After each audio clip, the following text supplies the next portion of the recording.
Fried rice বানালে আমরা বিয়েবাড়ি বা অনুষ্ঠান বাড়ির মতো আমরা স্বাদ পাই না। সেই পারফেক্ট স্বাদ পেতে আপনারা যদি এই প্রসেসে একবার বাড়িতে বানিয়ে দেখেন, আপনারা নিশ্চয়ই বিয়েবাড়ির মতোই স্বাদ পাবেন। আর যদি আপনাদের ভিডিওটা ভালো লাগে, লাইক, কমেন্ট, শেয়ার, সাবস্ক্রাইব করতে ভুলবেন না। পাশে থাকা বেল বাটনটিতে একটি ক্লিক করে দেবেন।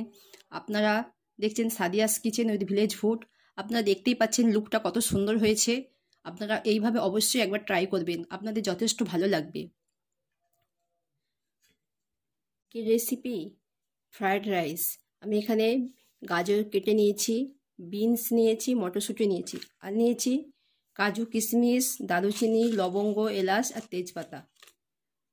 আমি এখানে চাল নিয়েছি, রাইসের চাল নিয়েছি, চালটাকে ভিজিয়ে দিয়েছি। 30 মিনিট ভিজবে চালটা। আর এইভাবে হালকাভাবে পেস্ট করে আমি একটু ধুয়ে নেব, জাস্ট উপরে নোংরাটা যেন চলে যায়। আমি একটা পাত্র বসিয়ে দিয়েছি, ওর মধ্যে সাদা তেল দেব। এবার এই সবজিগুলোকে আমি ভেজে নেব। প্রথমে আমি গাজরটা দিয়ে দিলাম,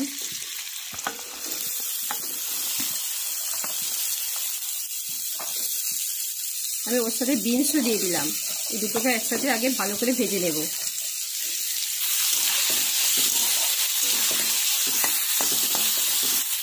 এই ভাজার সময় আমি ওর মধ্যে একটু লবণ দেব, নাহলে সবজিটার ভেতরে লবণটা ঢুকবে না। আবারও একটু নাড়তে থাকবো।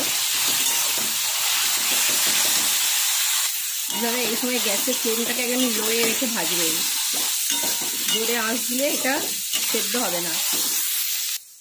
দেখুন আমার সবজিটা প্রায় 50% কুক হয়ে গেছে, আর একটু ভেজে নেব। আমি চাপাটা খুলে আবারও দিয়ে নিলাম। এভাবে উল্টে পাল্টে ভাজবেন, নাহলে একভাবে ভাজলে নিচেটায় জ্বলে যাবে, সেদ্ধ হবে না। একদিকে সেদ্ধ হবে, একদিকে সেদ্ধ হবে না। উল্টে পাল্টে চাপা দিয়ে একটু ভেজে নেবেন। দেখুন আমার সবজিটা প্রায় সেদ্ধ হয়ে এসেছে। কিছুক্ষণ পর আমি দেখলাম যে সবজিটা আবার সেদ্ধ হয়ে এসেছে। এর মধ্যে আমি মটরশুঁটিগুলোকেও দিয়ে দেব, দিয়ে আবারও একটু ভেজে নেব।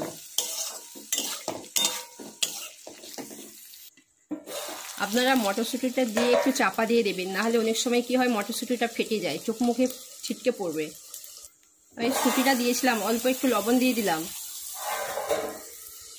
আমার সবজিটা সেদ্ধ হয়ে গেছে। আপনারা হাত দিয়ে একটু তুলে টিপে দেখবেন যে আপনাদের সবজিটা সেদ্ধ হয়েছে কিনা, না হলে আরেকটু করে নেবেন। দেখুন আমার সবজিটা সেদ্ধ হয়ে গেছে। এবার আমি সবজিটাকে অন্য পাত্রে তুলে নেব।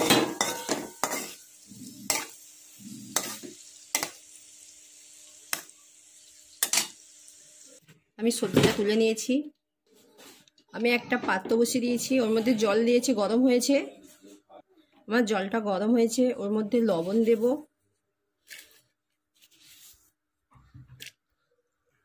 সাদা তেল দেব,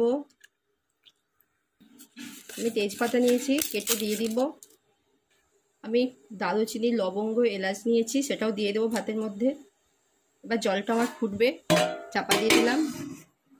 আমার জল ফুটে গেছে। এবার ওর মধ্যে আমি ভাতের চালটাকেও দিয়ে দেব।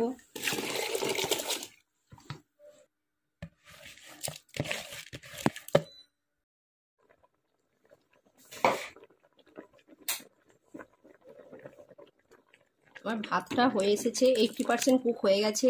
এবার ওর মধ্যে আমি যে কাজু আর কিশমিশটাকে ভিজিয়ে রেখেছিলাম ওটাও দিয়ে দেব।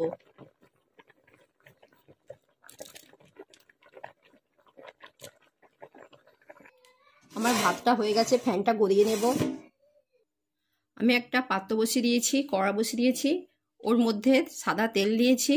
আপনারা এই স্টেজে চাইলে দারুচিনি, লবঙ্গ, এলাচও দিতে পারেন। যেহেতু আমি ভাতের মধ্যে দিয়েছি সেই জন্য আমি আর দেব না। এবার এই তেলের মধ্যে আমি গরম ভাতটাকে দিয়ে দিলাম। এই যে তেজপাতাটা আছে আমি তুলে ফেলে দেব। ওর মধ্যে ভেজে রাখা সবজিও দিয়ে দিলাম। 1 চামচ ঘিও দিয়ে দিলাম ভাতের মধ্যে। এবার আমি এটাকে নাড়বো। একদম এই সময় গ্যাসের ফ্লেমটাকে লোয়ে রাখবেন। এইভাবে ভালো করে উল্টে পাল্টে ভেজে নেবেন।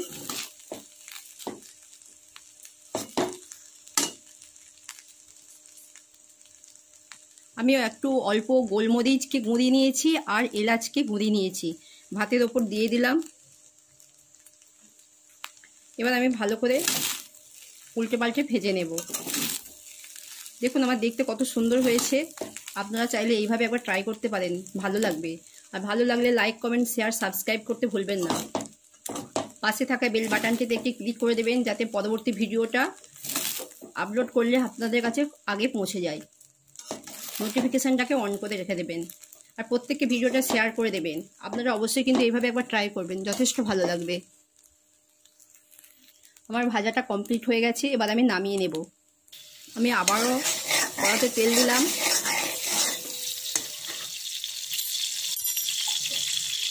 ভাতটা দিয়ে দিলাম, আবারও সবজিগুলোকে দিয়ে দেব। ঘি দিলাম 1 চামচ, নেড়ে নেব। আমার ভাজা হয়ে গেছে, এবার নামিয়ে নেব।